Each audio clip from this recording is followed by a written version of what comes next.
ये अरणि मंथन जो होता है उसका क्या महत्व है और कैसे कैसे ये होता है, पूरा प्रक्रिया भी थोड़ा सा डिटेल में बताइए।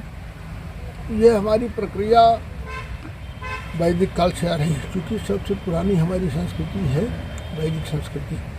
और ये कहा जाए कि सृष्टिकालीन संस्कृति, जब से वेद है तब से सृष्टि है, जब से सृष्टि है तब से अन्योन्य आश्रयी हैं।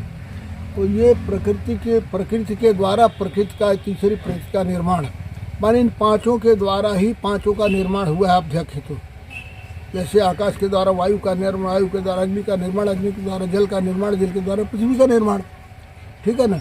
तो हम लोग उसी को पार्थिव तत्व से ही इस एक दूसरा तत्व से भिन्न तत्व निकाल देना। तो दो लकड़ियों को रखा जाता है एक दूसरे के घर्षण के द्वारा, जिसमें कोई विकार कोई दोष नहीं होता है। वो उन्हीं प्राकृतिक अग्नि उसको कहा जाए या स्वाभाविक अग्नि कहा जाए।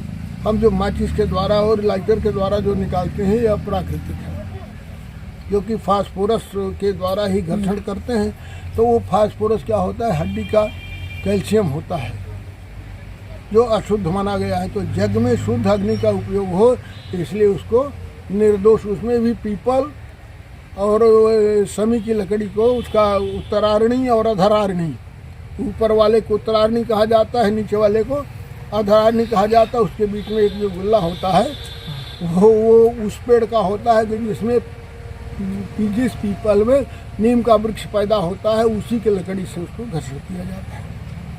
तो पीपल का सबसे शुद्ध वृक्ष माना गया हमारे धर्मशास्त्र में।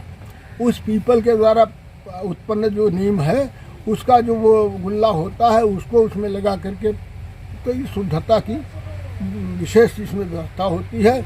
और विज्ञान के द्वारा भी सिद्ध है कि ऑक्सीजन पीपल से ज़्यादा कोई वृक्ष देता नहीं है, और उससे जो पैदा होगा उसका भी प्रदूषण नष्ट होकर के वो उसका गुण ग्रहण कर लेता है।